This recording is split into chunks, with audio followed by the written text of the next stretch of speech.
As pessoas perceberam que havia muita regularidade no céu, que os astros obedeciam a regras fixas e começaram a usar essas regras para contar o tempo. O dia, obviamente, é uma volta aparente do Sol pelo céu. O mês é um ciclo completo das fases da Lua. Conforme os dias vão passando, o Sol vai se inclinando no céu e depois ele volta ao seu caminho original. Os antigos chamaram esse ciclo do Sol de ano, que leva aproximadamente 365 dias. Daí eles perceberam que as estrelas também se moviam. Se você olhar todas as noites para o céu noturno no mesmo horário, vai perceber que as estrelas estão se movendo assim. Dessa forma, as estrelas demoram um ano para dar uma volta aparente em torno da Terra. Veja, esse é o caminho de uma estrela observada de 10 em 10 dias no céu. E esse outro aqui? Ele desenhou um laço. Os antigos chamaram este e outros astros semelhantes de planetas, que significa astro errante. Eles viram que havia 4 astros no céu como este: Mercúrio, Vênus, Marte, Júpiter e Saturno. Depois que inventaram a luneta e os cálculos gravitacionais, descobriram os outros: Urano, Netuno e o ex-planeta Plutão. Conforme as sociedades cresceram, eles começaram a viajar mais e mais distante. Como eles se orientavam pelas estrelas e nem sempre era possível levar um astrônomo com eles, precisavam de um mapa do céu para quando voltassem da viagem, que às vezes levava meses. Para fazer essas previsões, eles precisavam entender como funcionava o mecanismo do céu. O pensador que mais contribuiu nesse sentido foi Ptolomeu, que viveu em Alexandria em meados do 2º século da nossa era. Ele imaginou esse modelo do céu, o geocentrismo.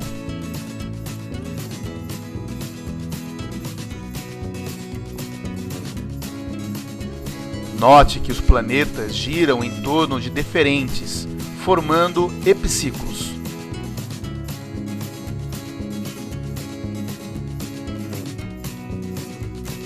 Os deferentes é que giram em torno da Terra.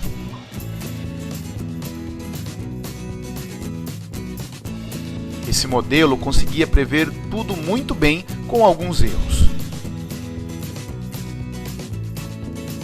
Aí veio Copérnico, na Polônia, que viveu em torno de 1480 e que percebeu que o processo para fazer as previsões celestes poderia ser facilitado se ele imaginasse que o Sol é quem está no centro e tudo gira ao redor dele, exceto as estrelas. Há uma polêmica entre os historiadores da ciência sobre se ele achou que isso era apenas um artifício matemático, um truque não real, ou se ele cria que essa era a realidade mesmo.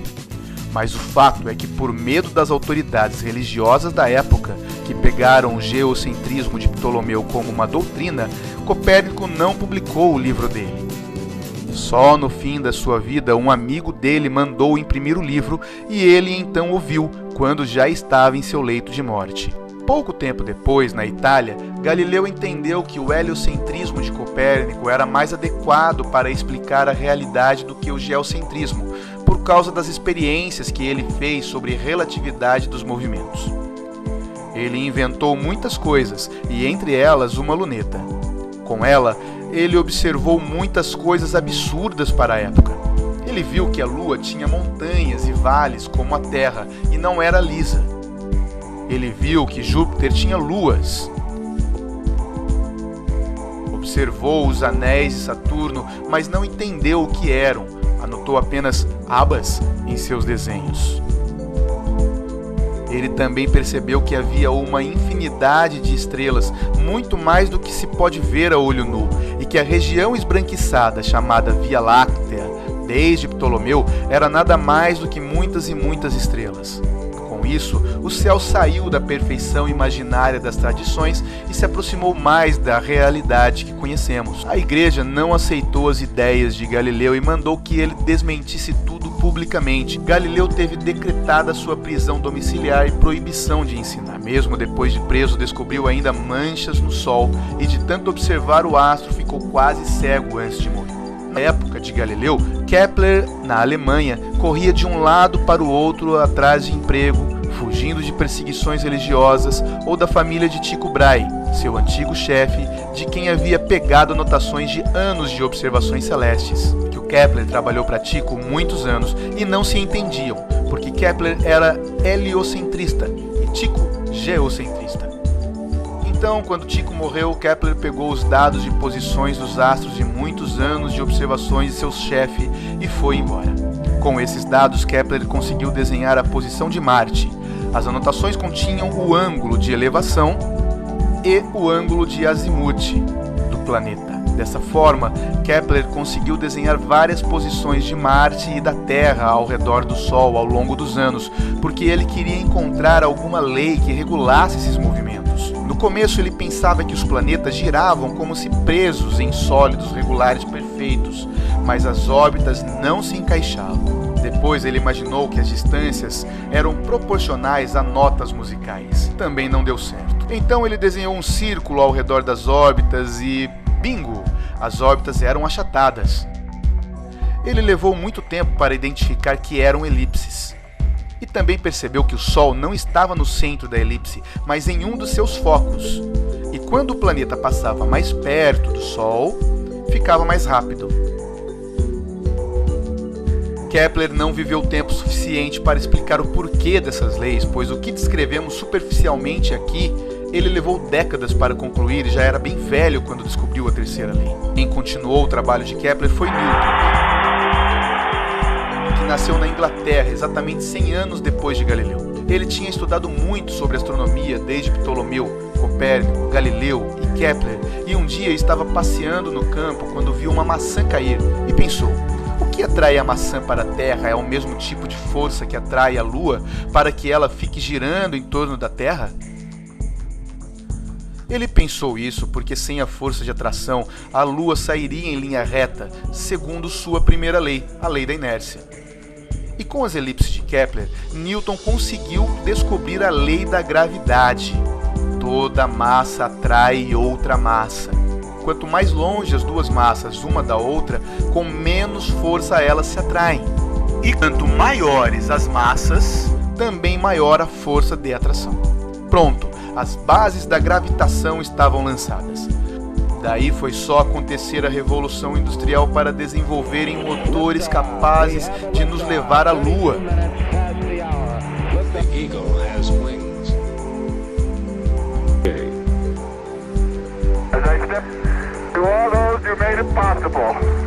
Graças a Newton e os outros antes dele, é que hoje podemos saber o que acontece do outro lado do planeta em tempo praticamente simultâneo. Foi Newton quem idealizou o primeiro satélite artificial, assim. Ele imaginou que se dessemos um tiro de canhão horizontal no topo de uma montanha, a bala cairia ao pé da montanha. Se aumentássemos a velocidade da bala, ela cairia mais longe, delineando essa trajetória curva.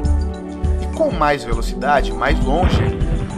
Note que a curva está ficando no formato de uma circunferência.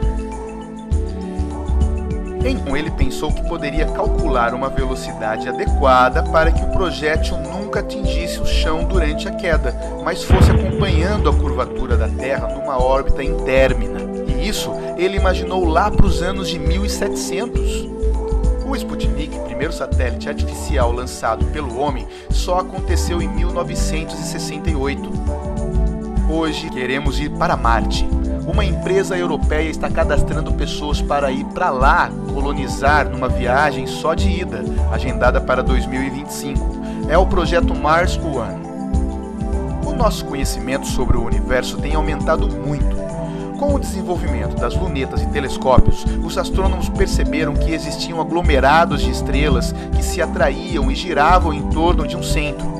Esses aglomerados são as galáxias. A nossa galáxia, por exemplo, se chama Via Láctea. A galáxia mais próxima da nossa é a de Andrômeda, mas a luz dela demora mais de 2,5 milhões de anos para chegar aqui. Ou seja, a Andrômeda que vemos aqui é a que existiu há mais de 2,5 milhões de anos. Hubble gostava de observar galáxias.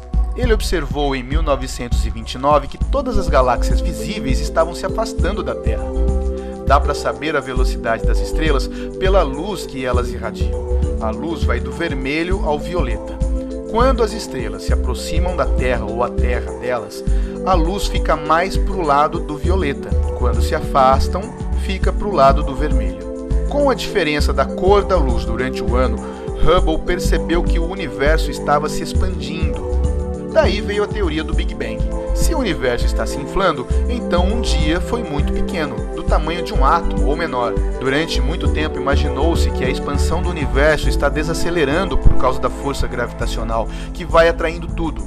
Mas hoje em dia, os físicos estão muito aturdidos porque descobriram que a expansão está acelerando, como se algo ficasse empurrando as galáxias para longe umas das outras. A isso eles chamam de energia escura. Além disso, a força gravitacional que mantém as estrelas das galáxias juntas não bate com a massa que se observa nelas. Parece haver mais, fazendo com que as estrelas se atraiam, que os físicos chamaram de matéria escura. Mas até agora não conseguiram encontrar nenhuma partícula dessa matéria misteriosa. O problema é que, pelas contas, deve haver 96% de energia e matéria escura por aí no universo. Mas onde? Outro mistério descoberto pelos astrofísicos é o buraco negro. Uma estrela é uma bola de gás de hidrogênio que, por causa da gravidade, sofre a fusão nuclear. Prótons colidem uns nos outros, formando núcleos de hélio e liberando muita energia. Com os milhões de anos, o hélio vai colidindo uns com os outros, formando átomos mais pesados. Daí a estrela vai esfriando e encolhendo. Se a massa for maior que um certo limite crítico, ela implode com tanta força que vai encolhendo sem limite, virando um bólido no espaço com tanta gravidade que nem a luz escapa dele. Para onde vai? Ninguém sabe.